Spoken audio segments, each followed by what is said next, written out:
Vamos dar início, então, à campanha Os 7 Medos da Humanidade. E hoje nós vamos começar falando sobre o medo da pobreza. Quantos têm medo da pobreza?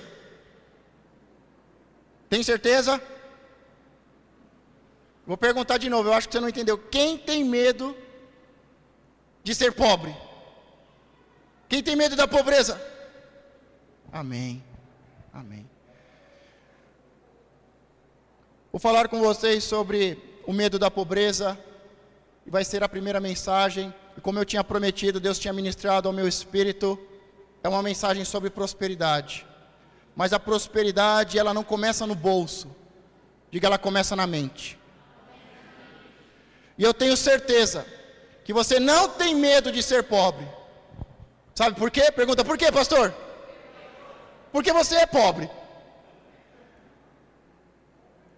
Você não tem medo, você é pobre. Eu sou pobre, não é assim? Sabe do que realmente você tem medo? Posso falar realmente do que você tem medo? Alguns já se entregaram aí que tem medo de barata, né? Mas você tem medo de verdade, é de ser rico. Pode falar, pastor, está brincando. Eu não tenho medo de ser rico não, pastor, o que eu mais quero é ser rico. Será? Você tem medo de ser pobre? Ou você tem medo de ser rico?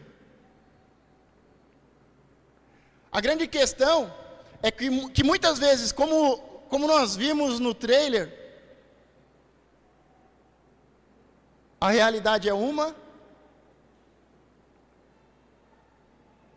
e na mente é outra. Às vezes na mente está assim, eu odeio barata, mas na realidade, eu tenho medo de barata. E às vezes, eu tenho medo de ser pobre, mas na realidade, o que você tem medo é de ser rico.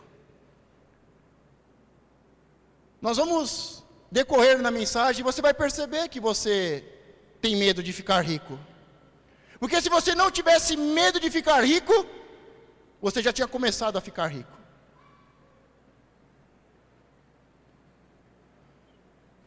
Medo da pobreza. O que você pensa determina a sua ação. Se eu tenho ódio de barata, eu vou matar a barata. Se eu tenho medo de barata, eu vou chamar minha mãe, a minha esposa, não é isso? Então, o que você pensa determina a sua ação. Vou dar 2 exemplos meus. Eu nunca fui em um estádio de futebol. Pergunta por quê, pastor? Eu descobri esses dias, é porque eu tenho medo. Eu tenho medo de ir no estádio de futebol. Sabe por quê? Porque eu ficava escutando o meu avô e o meu pai conversarem. E meu avô contou algumas vezes, e isso entrou no meu coração, dizendo para o meu pai, olha, quando começaram essa história, né, imagine meu avô lá, né? Essa história de cinema, era novidade, todo mundo queria ir no cinema, e o cinema estava lotado. E uma pessoa chegou na porta e disse assim, fogo! Todo mundo levantou e saiu correndo. Pessoas caíram, crianças, mulheres, foram pisoteados. Algumas pessoas morreram. Isso marcou a minha mente. E da forma que eu penso, é a forma em que eu vou agir. O que você pensa determina a sua ação. Então, como eu penso que um lugar... E ele sempre dizia assim, olha, tome muito cuidado. Evite lugares que tem muita gente, porque é perigoso. Então eu tenho medo de ir ao estádio.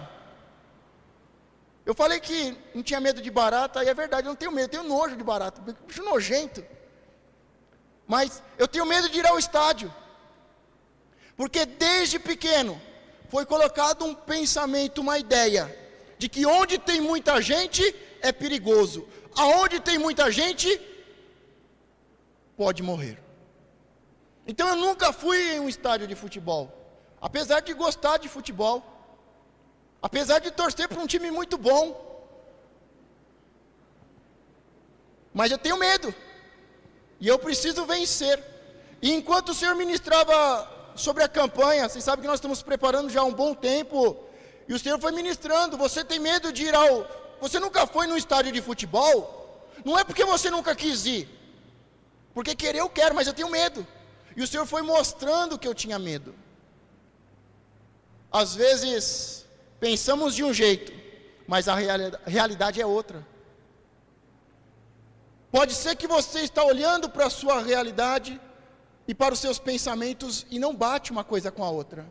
Pode ser que você diga, eu quero muito ser rico, mas tudo que você faz te torna ainda mais pobre. E o segundo exemplo, eu nunca vou viajar para a Itália. Pergunta por quê, pastor?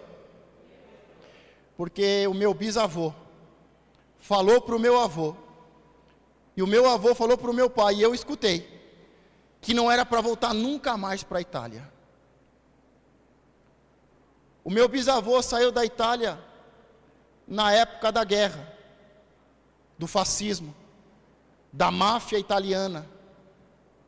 Saiu com a roupa do corpo, fugido da Itália.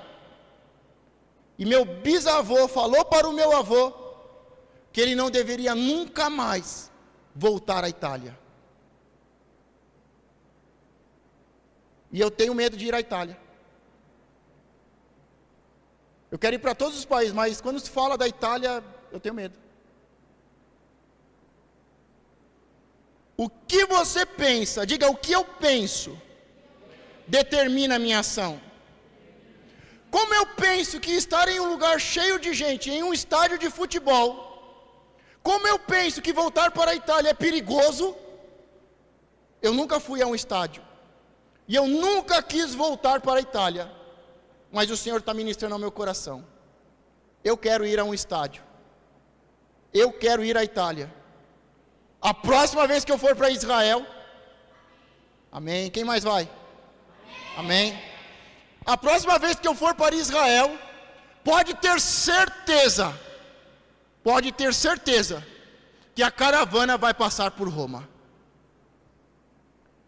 vai passar pela Itália, pode ter certeza, porque sempre que o Senhor dá uma cura, sempre que o Senhor quer libertar o nosso coração de um medo, é para que possamos avançar. Eu não tenho mais medo de estar no meio de uma multidão. Eu não tenho mais medo de ministrar para uma multidão. Eu não tenho mais medo de viajar para a Itália, para Roma. Eu estou vencendo os meus medos, porque o Senhor está mostrando. E a grande questão, qual é o seu medo? Do que você tem medo? Sabe por que a maioria das pessoas que tiveram um casamento ruim, o primeiro casamento, não consegue se casar depois? Porque tem medo de se casar. Mas o corpo pede, é uma lei universal, é um princípio bíblico, não é bom que o homem esteja só. Mas como a primeira vez não deu certo, ele não consegue se organizar, ele não consegue vencer o medo para casar direito. E aí se junta, se faz de qualquer jeito, e vai piorando, e do segundo vai para o terceiro, do terceiro para o quarto, e vira um ciclo por causa de um medo. Abra o seu coração e a sua mente, para que o Senhor possa mostrar a realidade sobre você. Se você tem medo de barata, não tenha vergonha, mas vença. Eu vou orar para que hoje apareça uma barata na sua casa.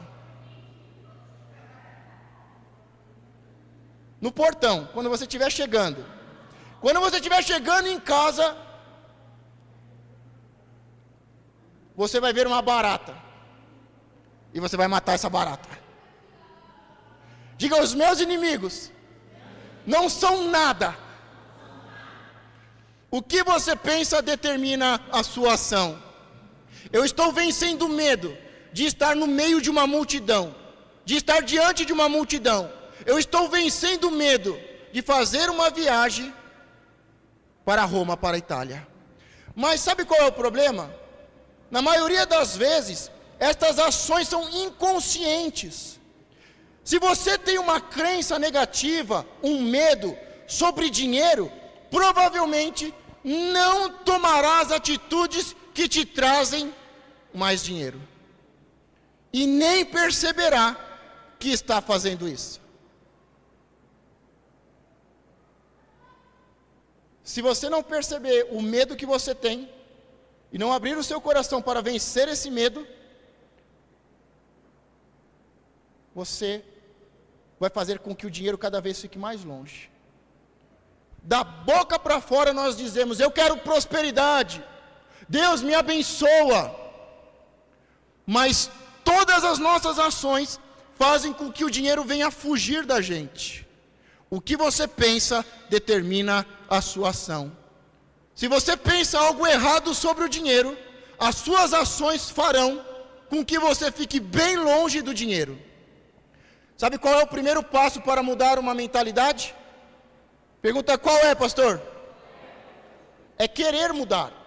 O Senhor pode dizer: sabe por que você nunca foi a um estádio de futebol? E eu pergunto: por que, Senhor? E Ele diz: porque você tem medo. Já te chamaram, já te convidaram, já disseram que pagariam para você. Você já foi convidado, já teve oportunidade. Você poderia ir quando você quisesse, mas você não foi porque você tem medo. Não bate a realidade com os pensamentos, com os fatos, com a imaginação. Mas eu pergunto: tudo bem, Senhor, eu nunca fui a um estádio de futebol porque eu tenho medo. E este medo ele aconteceu por causa de uma ideia que foi colocada. Um pensamento gera uma ação. Mas como é que eu faço para mudar isso? Pergunta: como é que eu faço para mudar isso? Mudando a mente. Deus falou, eu ouvi, eu entendi porque eu nunca fui. Eu criei consciência que eu não fui. Não é porque eu não tenho dinheiro, mas é porque eu não tenho coragem, é porque eu tenho medo. O Senhor falou, eu sei que eu tenho medo, e eu quero vencer esse medo. Então o primeiro passo para mudar uma mentalidade é querer mudar. Eu posso dizer assim: não, eu nunca quero ir a um estádio de futebol.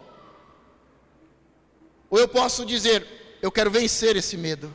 Diga: eu quero vencer os meus medos. Identifique e substitua o pensamento contrário. Ao invés de eu deixar na minha mente que eu tenho medo de ir a um estádio de futebol, eu vou colocar na minha mente, eu vou ministrar para mim dizendo: eu quero ir a um estádio de futebol. Diga: eu quero prosperar. Tem certeza? Quantos querem prosperar? Quantos querem enriquecer? Amém. Eu vou colocar segunda e terça-feira, vou colocar duas mensagens que estão no YouTube, eu vou colocar na página do Facebook. Uma chama-se Mudança de Mentalidade, e a outra é Treinando a Força de Vontade. Então eu vou te pedir, segunda-feira, entra na página do Facebook e assista esta mensagem. Mudança de mentalidade. Diga: mudança de mentalidade. E na terça-feira eu vou colocar Treinando a Força de Vontade. Diga: treinando a força de vontade. Vai te ajudar muito a entender isso. O que você pensa determina a sua ação. O que você pensa sobre o dinheiro determina se você vai ser pobre ou vai ser rico. Eu quero falar sobre algumas formas que nós pensamos sobre o dinheiro. E o primeiro é que a maioria das pessoas, não estou dizendo você, mas a maioria das pessoas tem medo de ter dinheiro. Pergunta: por quê, pastor? Porque não sabem administrar o dinheiro, tem medo de perder tudo. O dinheiro atrai falsos amigos, bajuladores, aproveitadores, ladrões. Os ricos correm o risco de serem sequestrados. Quantos acreditam nisso? Então você precisa mudar a sua mente, porque isso não é verdade. Isso não é a realidade.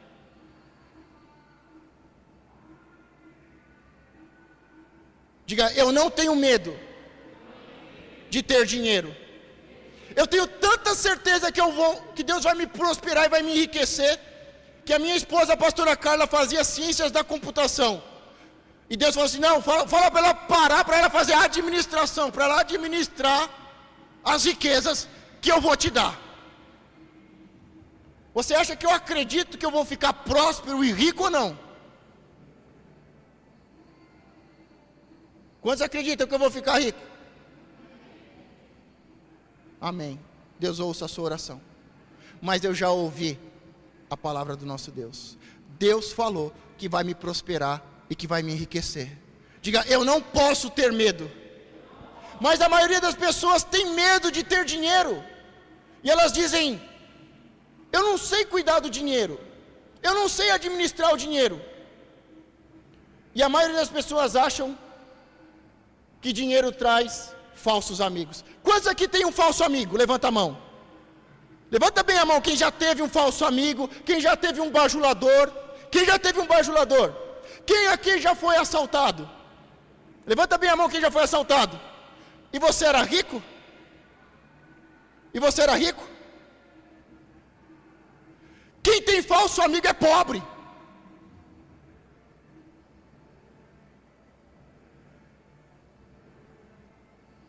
Porque os ricos separam muito bem os amigos que eles têm. Pobre anda com qualquer um, acha que não tem nada a perder. Mas quando foi a última vez que você ouviu no noticiário que uma pessoa muito rica foi sequestrada? Ou foi assaltada? Silvio Santos foi assaltado. Amanhã você liga a TV lá, está no SBT. Silvio Santos foi assaltado na esquina da casa dele.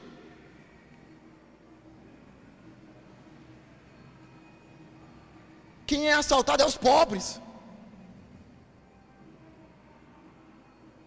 Quem tem falsos amigos é os pobres. Só que na nossa mente, nós temos medo de ficar rico. Eu não posso ter dinheiro, porque se eu tiver dinheiro, eu não sei nem o que eu faço com o dinheiro. Quem não sabe o que faz com o dinheiro que vai ganhar? Quem não sabe? Levanta a mão. Se você não sabe, dá para mim, que eu sei muito o que eu vou fazer com o dinheiro.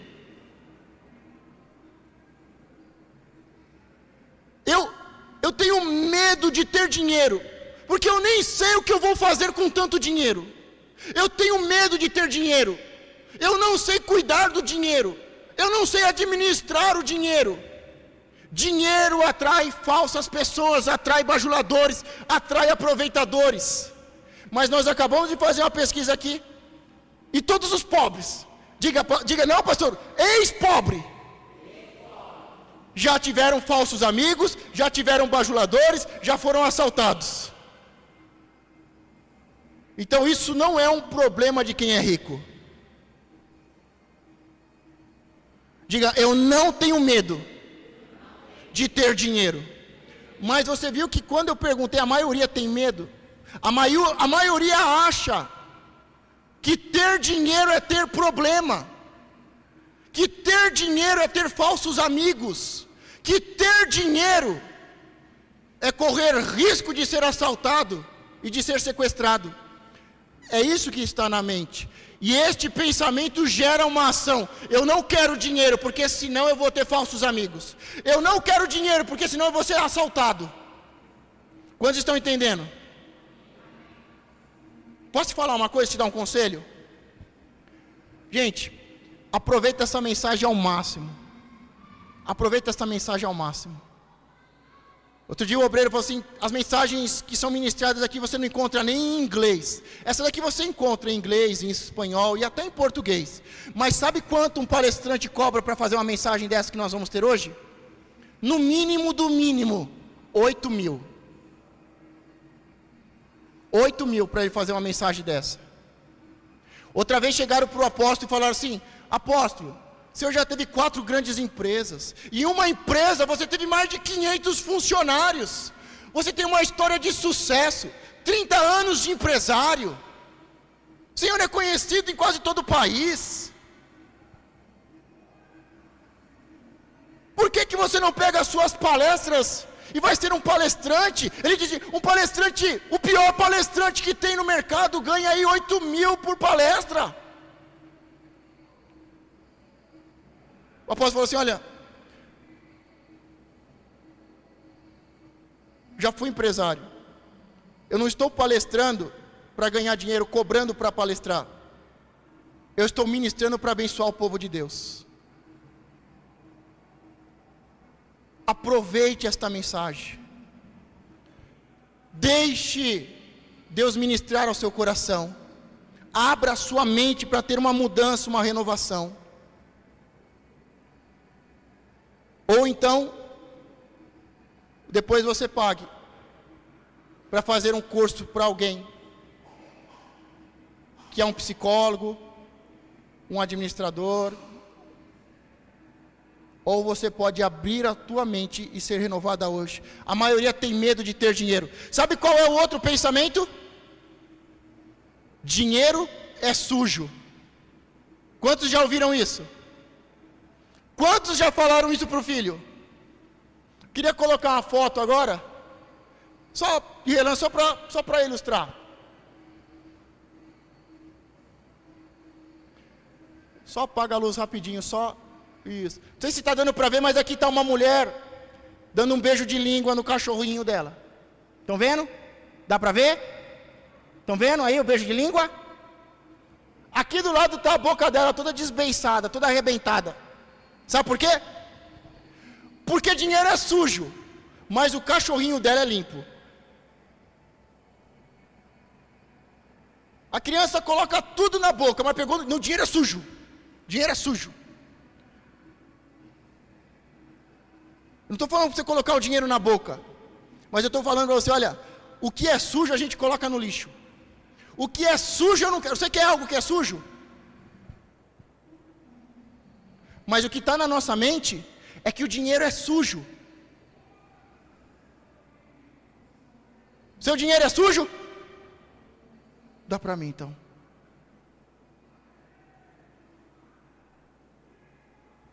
Diga, o dinheiro não é sujo. Você já percebeu que todo pobre mendigo tem um monte de cachorro? Jesus disse, não é bom pegar no pão dos filhos e deitá-los aos cachorrinhos. O filho pródigo foi trabalhar e viver em meio aos porcos. A nossa mente gera a nossa ação. Não é os cachorros que vão atrás do mendigo, é os mendigos que vão atrás do cachorro. É o mendigo, é o pobre miserável que deixa a essência humana, a semelhança, a imagem e semelhança do Deus vivo, todo-poderoso, próspero, abençoador, para ir viver como um animal, junto com os cachorros, junto com os porcos.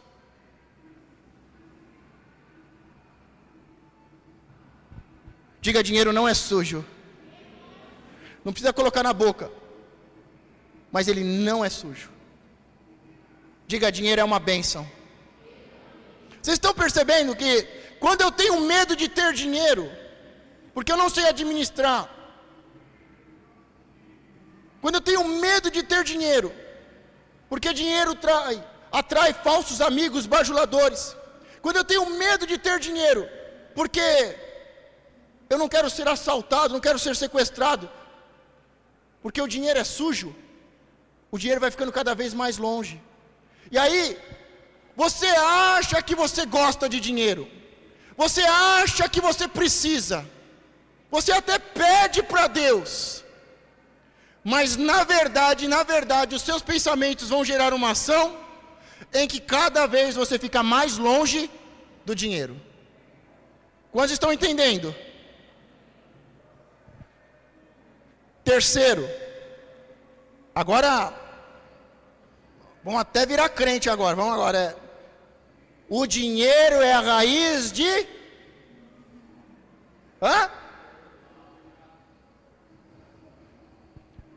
A verdade é que o texto não é nada disso. O texto diz que o amor ao dinheiro é a raiz de todo mal. Há uns anos atrás, conversando com a pastora Carla, falando sobre dinheiro, ela lançou uma pérola. Falou assim, então eu estou entendendo, a gente não pode amar o dinheiro. A gente tem que ter carinho pelo dinheiro.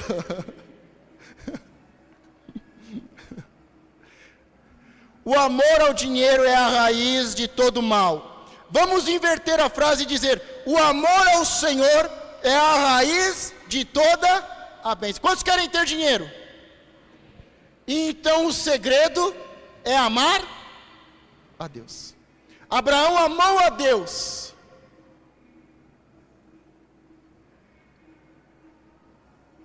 E foi rico. Isaac, Jacó amou a Deus. E Deus enriqueceu. Diga, Deus enriqueceu. A Bíblia diz que Deus enriqueceu. Quantos querem que Deus te enriqueça? Alguém aqui quer ficar pobre? Eu vim preparado para orar por alguns, porque alguns querem tanto ficar pobre que eu vou orar, Deus, pobre. Abençoa ele com a pobreza. Porque tem gente que diz que pobreza, que miséria é bom. Sou pobre, mas sou limpinho, pastor. Sou pobre, mas sou feliz. Dinheiro é a raiz de todo mal. A frase basicamente isenta o ser humano da responsabilidade pelos seus atos. Pense em uma arma de fogo. Uma arma de fogo é apenas uma arma de fogo. É apenas um pedaço de ferro. Se alguém não apertar o gatilho, e quem aperta o gatilho é uma pessoa. Então, se esse tal mal está no objeto em si, ou naquele que usou o objeto com má intenção, o que está errado?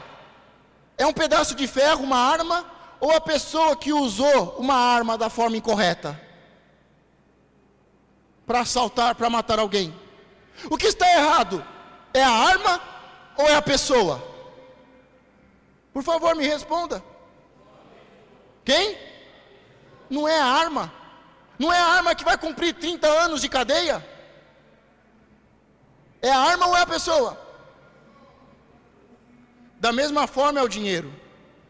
Dinheiro mesmo é só um pedaço de papel, ou um registro eletrônico na sua conta, um cartão de crédito. Você pode fazer um monte de coisas boas ou ruins com ele. Diga, a escolha é minha. Quando o texto diz que o amor ao dinheiro, vamos ampliar esse princípio.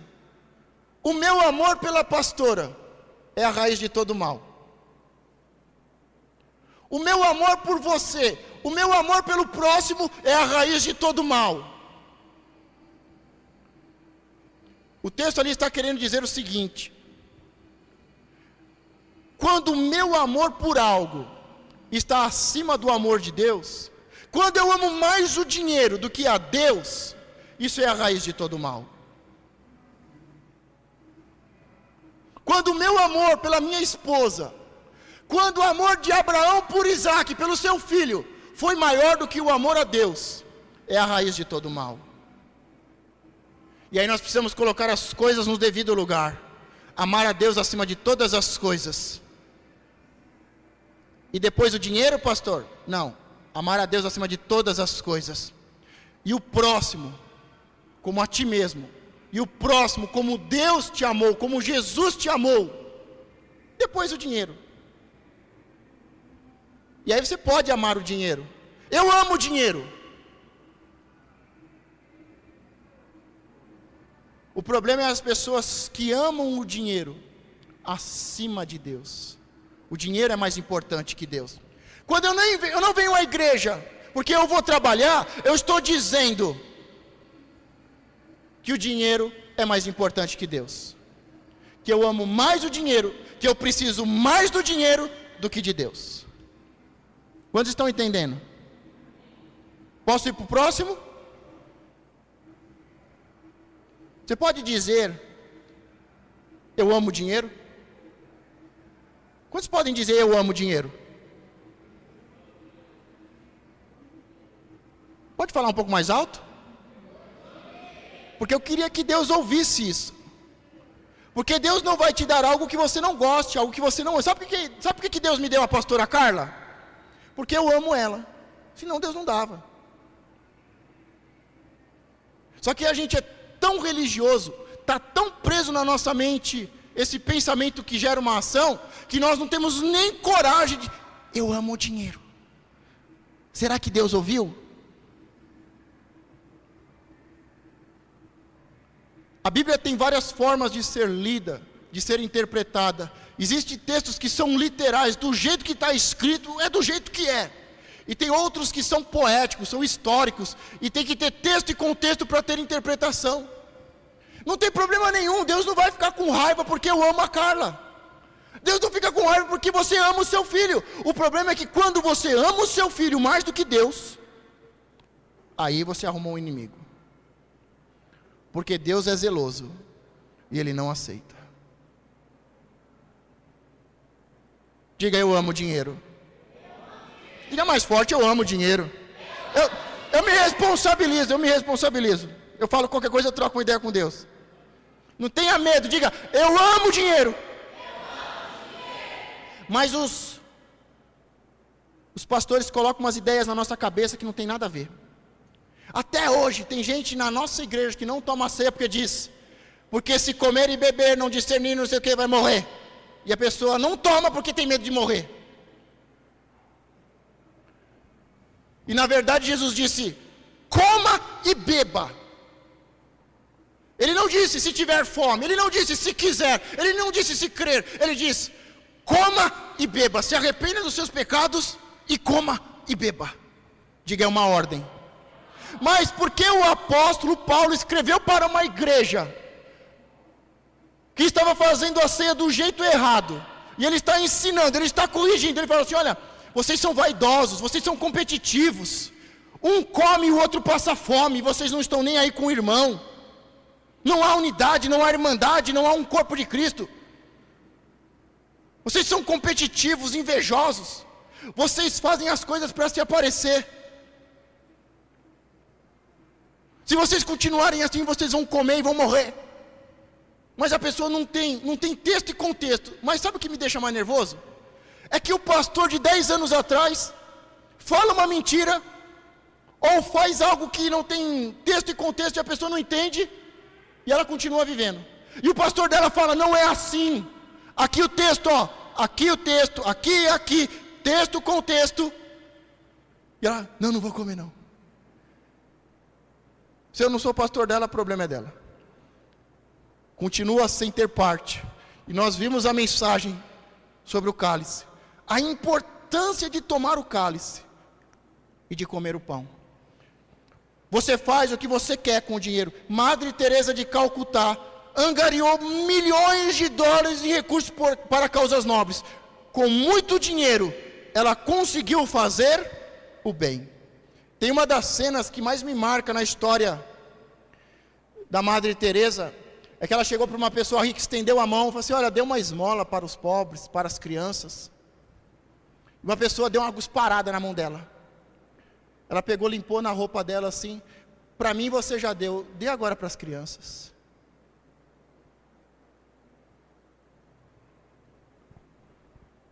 Diga, eu não tenho vergonha de pedir. Quarto, dinheiro não traz felicidade. Essa dá até um alívio para o nosso coração, não é isso? Quantos acreditam que dinheiro não traz felicidade? Uma pesquisa entrevistou 2.799 pessoas de 12 países diferentes para entender a definição de felicidade. No geral, as principais respostas sobre o que mais gera felicidade foram: as pessoas dizendo o que é felicidade, o que gera felicidade para elas. E as respostas foram: relações familiares, relacionamentos sólidos, boa saúde e ter o contentamento de ver os filhos crescerem fortes e positivos. Então vamos ver como o dinheiro pode ajudar isso. As pessoas disseram que ser feliz é ter amigos de verdade, ter casamentos sólidos, ver os filhos crescerem, terem oportunidades. Agora, você faz isso sem dinheiro? Você consegue dar uma boa educação para o seu filho sem dinheiro? Você consegue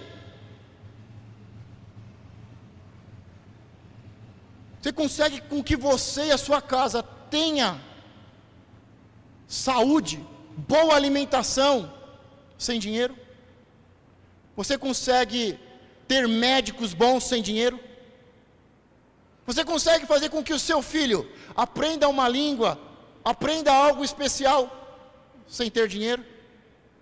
Então nós podemos ver que nesta pesquisa, que foi feita em 12 países e entrevistou quase 3.000 pessoas, e elas disseram o que é felicidade e o que faz elas terem felicidade. Para elas terem, elas precisam de dinheiro. Para você ter um casamento abençoado, para você ter um casamento sólido, você precisa de dinheiro. Para os seus filhos crescerem bem, com saúde, com oportunidade, fazerem cursos, precisa de dinheiro. Quantos acreditam? Mas a gente, na realidade, na nossa mente está dizendo: felicidade não traz, dinheiro não traz felicidade. Só uma coisa importante para você entender: dinheiro mantém os relacionamentos amorosos sólidos e duráveis. Segundo o livro O Segredo dos Casais Inteligentes,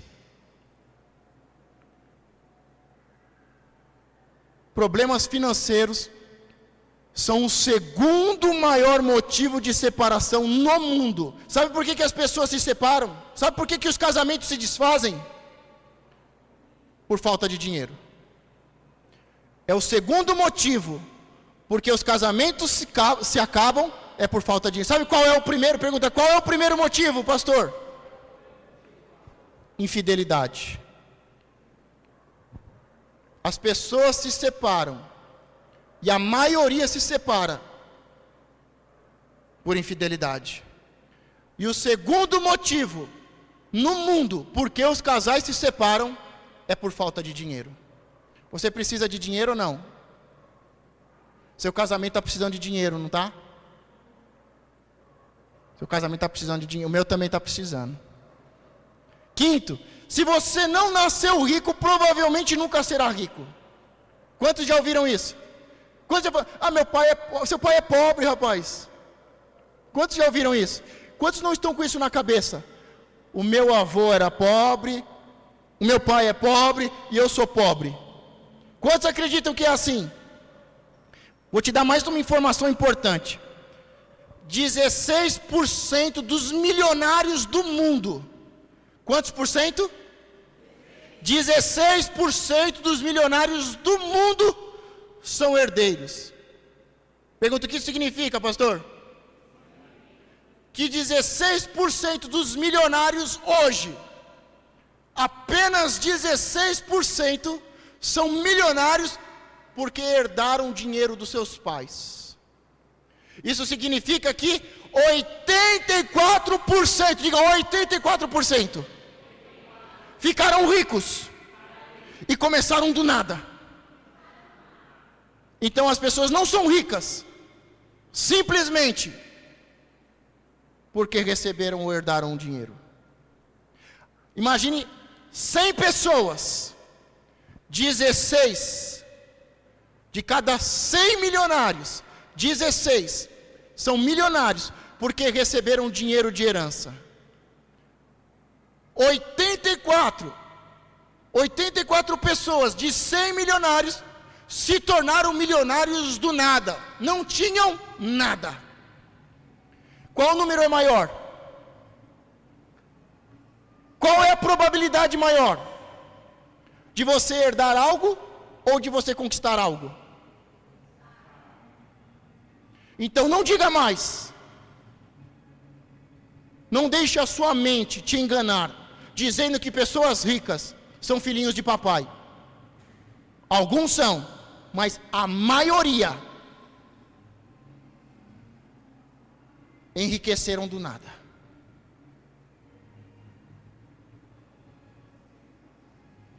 Você precisa trocar isso da sua mente.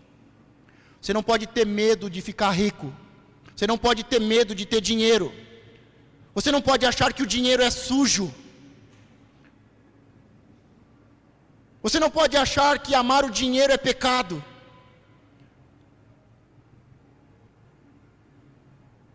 Você não pode achar que as pessoas ricas simplesmente nasceram ricas. 6. Não dá para ficar rico com o país, a economia do jeito que está. Quantos acreditam nisso? Deixa eu te fazer uma pergunta. Há uns anos atrás o Brasil viveu uma das maiores prosperidades, não foi? Tiramos tantas pessoas da miséria, e aconteceu isso, e Bolsa Família, e o Brasil pagou as dívidas, e o Brasil das Olimpíadas, e o Brasil teve um pico de crescimento, não teve? Alguém aqui ficou rico porque o Brasil estava bem? Alguém aqui, eu preciso saber, alguém aqui ficou rico porque o Brasil estava bem? Então não significa que o Brasil está ruim, e que você tem que continuar pobre. Não é porque o Brasil está bem que todo mundo ficou rico. E não é porque o Brasil está ruim que todo mundo vai ficar pobre. Quantos estão entendendo? Mas a gente diz, com esse país não dá, não tem emprego. Se você entrar na internet e fizer uma pesquisa, você vai ver sim crise. Você vai ver muitas empresas falindo e fechando, mas você vai ver muitas pessoas prosperando, aproveitando uma oportunidade, e novas empresas surgindo e crescendo muito. Sabe o que é isso? Essa frase está na moda. Geralmente essas crenças buscam culpar alguém ou alguma situação externa. Eu sou pobre sim, mas a culpa não é minha, a culpa é do meu pai. Eu sou pobre sim, mas a culpa não é minha, a culpa é do governo. O que está na sua mente? A culpa é do governo ou a culpa é nossa?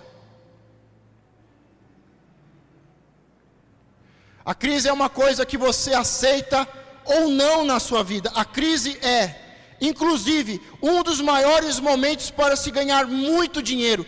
Procure e você vai encontrar exemplos de empresas e negócios que cresceram como nunca nos últimos anos, nos anos de crise. 7. Ficou rico porque fez algo errado. Passa uma pessoa com um carrão, o que você fala? É político,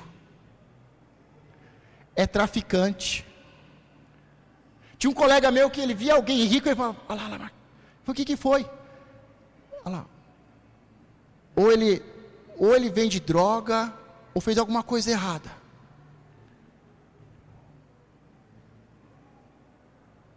As coisas não são assim. As coisas não funcionam assim. Mas é isso que está ditando a sua... Você quer ser uma pessoa ruim? Você quer ser uma pessoa em que você passa e todo mundo fala mal de você? Mas é isso que nós achamos de quem é rico. Se você for rico, todo mundo vai falar mal de você. Você quer alguém falando mal de você? Alguém duvidando do seu caráter? Então eu não quero ter dinheiro, porque se eu tiver dinheiro, eu vou ser mal falado. No Brasil existe uma ideia de democratizar o lucro, como se fosse algo ruim.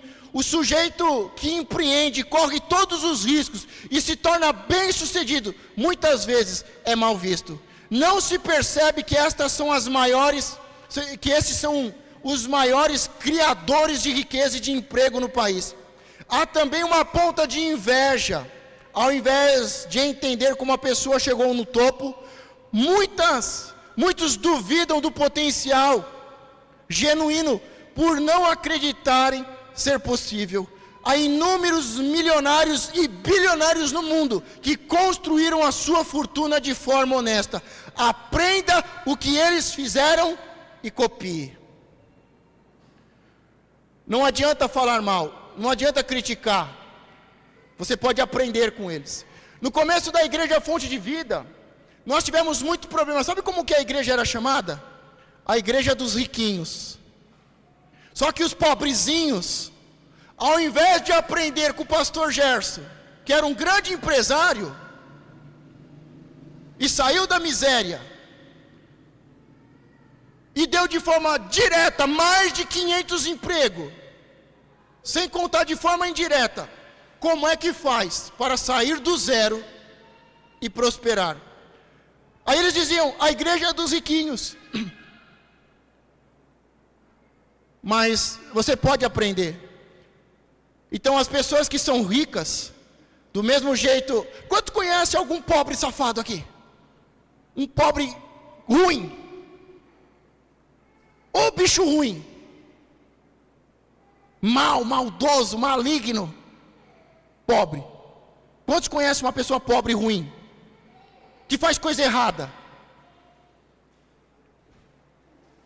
Eu nunca vi um pobre passando e alguém fala, olha lá, pobre maldito, só faz coisa errada. Mas ele fala, olha lá que rico safado, sabe por que ele tem aquele carro? Vai saber, né?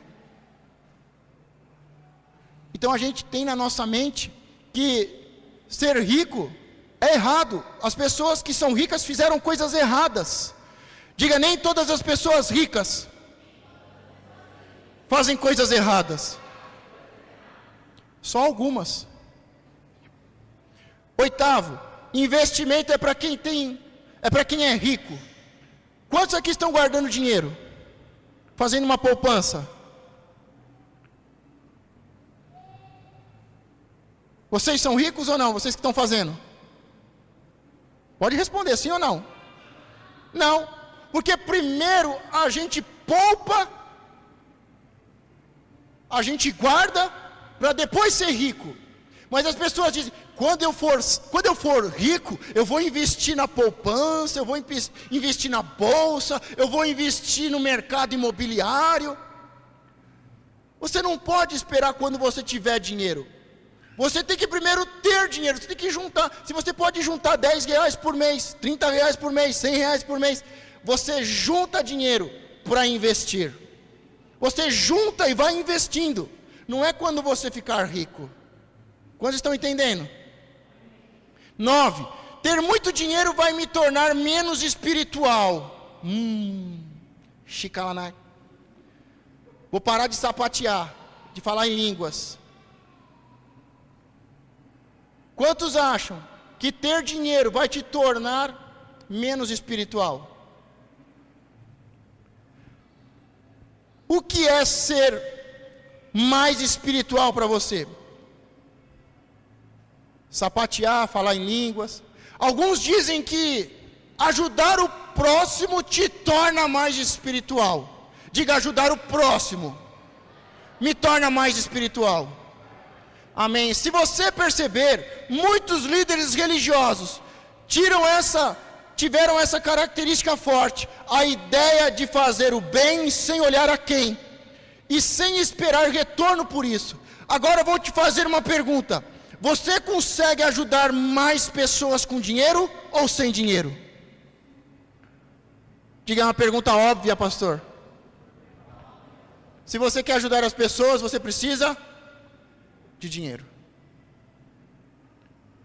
E ajudar as pessoas é ser espiritual.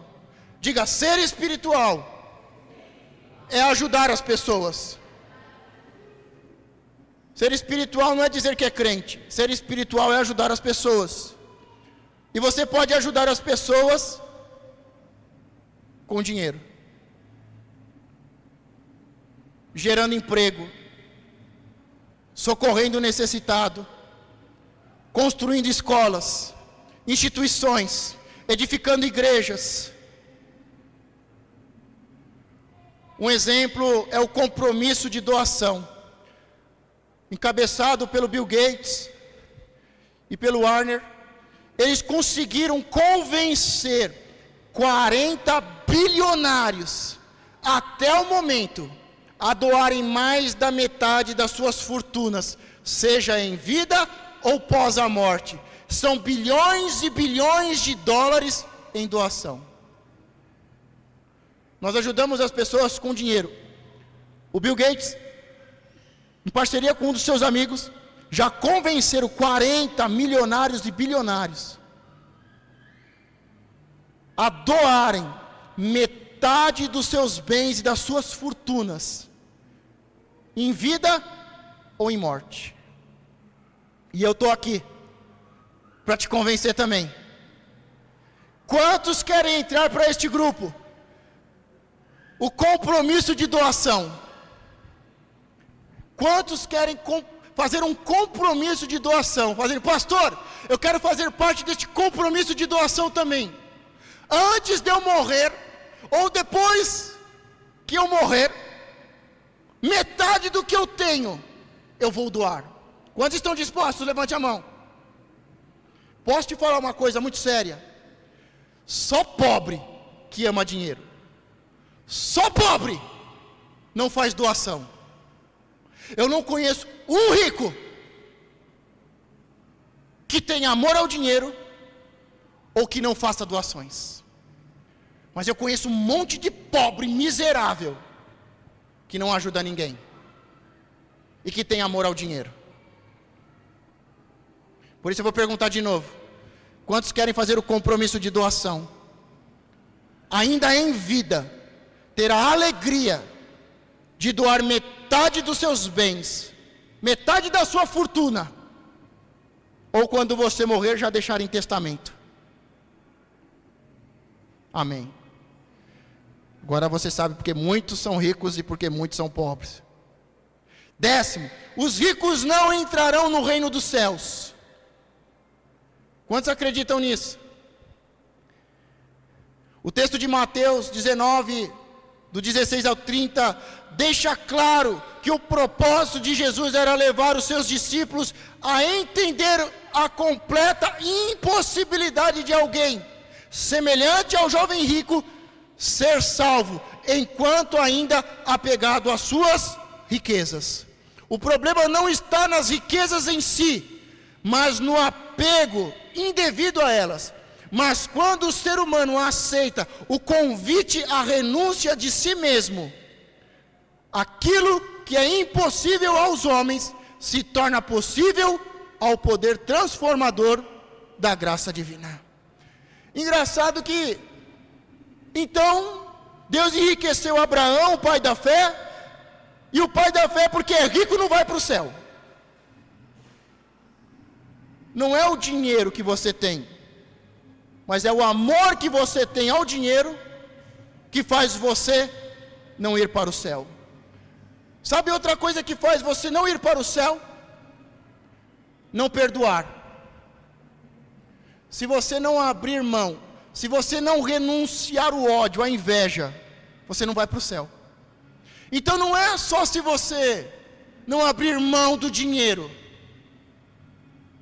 mas se você também não abrir mão das suas feridas, das suas raivas, do seu ódio. Você que diz, eu não perdoo. Você não perdoa e não vai para o céu. Do mesmo jeito que o jovem rico não abriu mão do dinheiro. Engraçado que Deus chega para o jovem rico e fala para ele abrir mão, porque Deus tem muito mais para dar.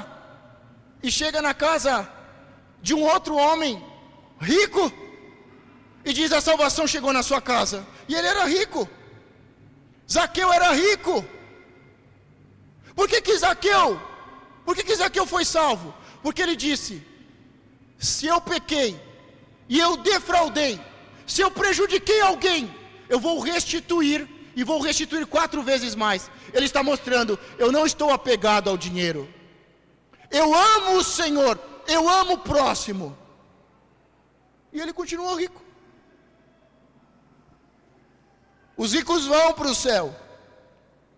Quem não vai é as pessoas que não renunciam ao dinheiro, que não renunciam ao ódio, aos seus direitos. Diga, os ricos vão entrar no céu. 11. Aqui na terra eu sou pobre, mas lá no céu eu vou ser rico. A palavra diz: venha o teu reino, venha a paz, a alegria e justiça. O reino de Deus. Diga, venha o teu reino. É paz, alegria, diga, justiça. A maior injustiça que pode acontecer é servirmos um Deus rico, que é dono do ouro e da prata, e sermos miseráveis. É a maior injustiça. Diga, eu vou ser rico aqui e lá no céu. 12. Sorte, as coisas caem do céu. Sabe por que aquela pessoa está rica, pastor? É sorte. Caiu do céu. Diga, as coisas não caem do céu. Olha para o chão e diz, elas brotam da terra. E agora eu gostaria que você se colocasse de pé. Separe a sua oferta.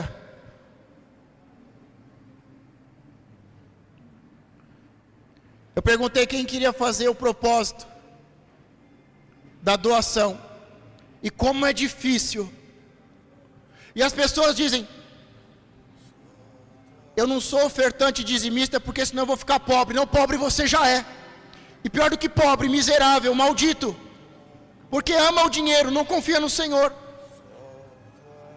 Porque uma pessoa rica sabe que se ela semear, ela vai colher. Que se ela abençoar, será abençoada. Que se ela obedecer a Deus, Deus vai abençoá-la. Eu não gosto de rico. As pessoas pobres, a maioria das pessoas dizem, eu não gosto dos ricos. Posso fazer a pergunta? Quantas pessoas ricas você conhece? Eu não gosto dos ricos. E isso te impede de ser rico. Isso te impede de ser abençoado. Goste, admire, elogie, aplauda e aprenda com os ricos. Posso te pedir uma coisa? Essa semana, e se for bom para você para o resto da vida, esses dias estava a foto de uma cantora, Shakira, quantos conhecem? Que tinha doado lá para o Haiti.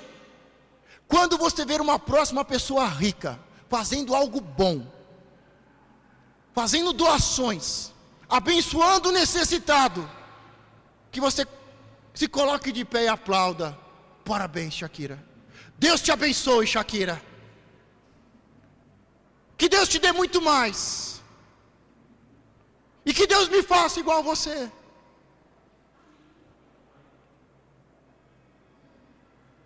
Vença os ciúmes, a inveja, a competição, o ódio dos ricos. Eu nunca vi um pobre abençoar alguém. Eu nunca vi um pobre abençoar alguém.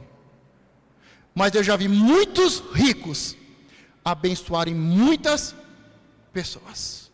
Eu já vi ricos abençoarem nações inteiras. E eu já vi muito pobre ser uma maldição para a própria família.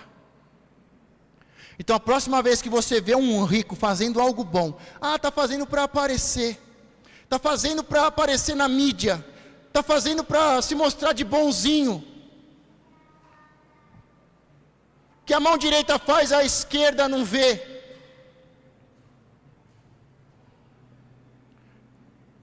Tudo que Jesus fez, e todas as pessoas que Jesus abençoou, estão registrados na Bíblia, para que você possa ver. Quando fala que a sua mão direita faz, a esquerda não saiba, que você não se gabe disso, que você não toque trombeta, que você não saia dizendo como eu sou bom, olha o valor que eu doei, mas que sirva de exemplo para as pessoas. Sabe por que eu procuro ser uma boa pessoa e ajudar muitas pessoas? Porque eu vi os meus avós, eu vi os meus pais, e eu quero que os meus filhos vejam eu abençoando muitas pessoas. Você pode, a próxima vez que ver alguém fazendo algo bom, uma grande doação, se colocar de pé e aplaudir e dizer: é isso aí, tem que ter mais gente abençoando. Senhor, não esquece de mim, me usa, Senhor, também. Diga: não adianta eu ter raiva, não adianta eu não gostar, porque Deus gosta dos ricos.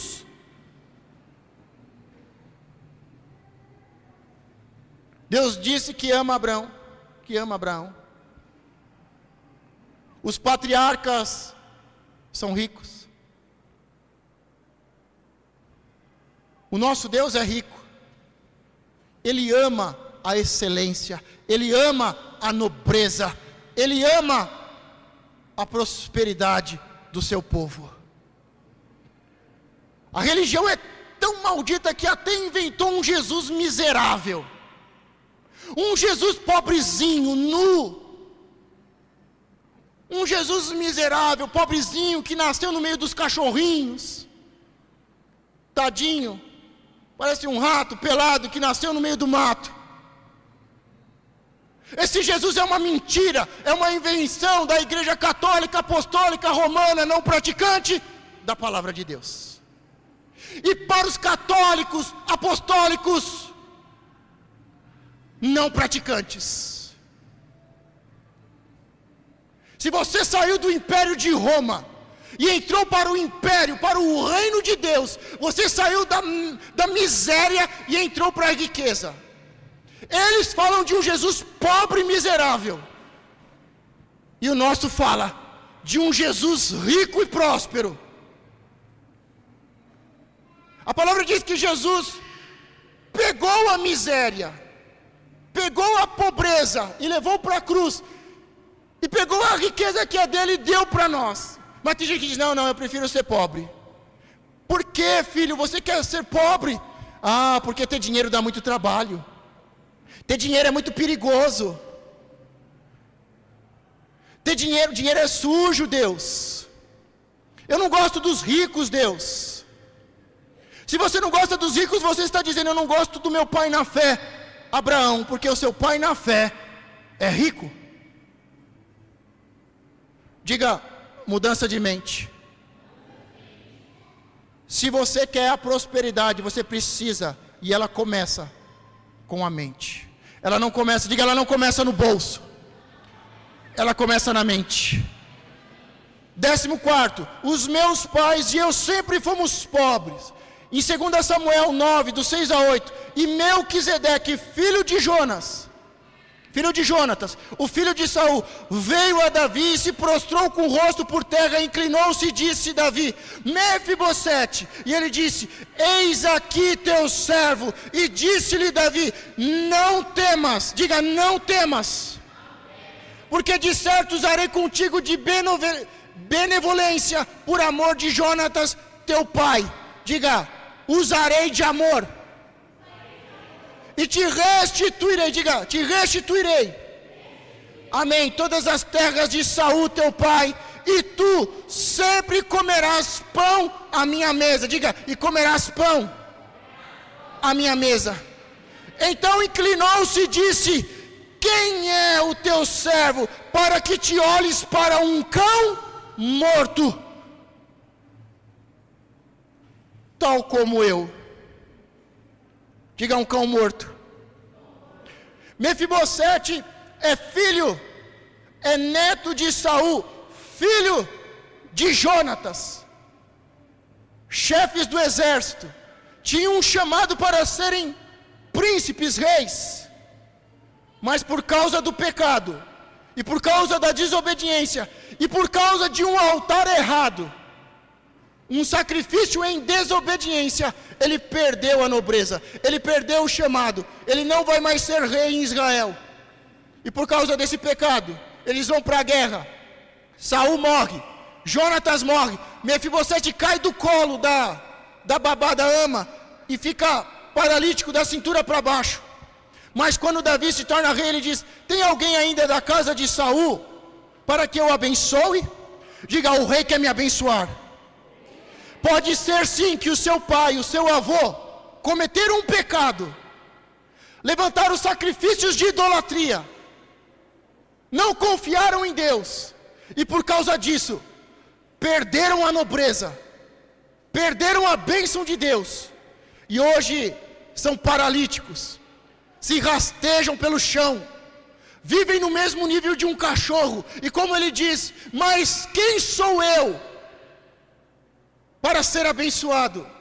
Eu sou como um cachorro morto. Mas Davi disse antes: não temas. Diga: não temas. E ele diz: eu vou te abençoar por amor, eu te amo, eu quero o seu bem, eu quero uma mudança de vida, eu te amo, não temas, eu te amo, eu vou te abençoar, eu vou te restituir tudo que você perdeu, eu vou te restituir, e você sempre comerá pão na minha mesa. Mas ele diz: quem sou eu? Diga só por dizer: quem sou eu para ser rico? Diga: quem sou eu para ser rico? Não permita que seus medos escolham o seu destino. Deus é amor, e aquele que permanece no amor, permanece em Deus, e Deus nele. No amor não existe medo, antes o perfeito amor, diga: o perfeito amor, lança fora o medo. 1 João 4,18, 15, sorte, as coisas caem do céu, nós já falamos. 15, trabalhar é uma bênção, diga: trabalhar é uma bênção.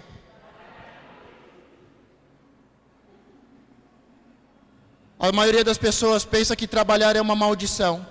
O homem no paraíso tinha a bênção de Deus, e por causa do pecado, Deus diz: você vai ter que ter o sustento com o suor do seu rosto.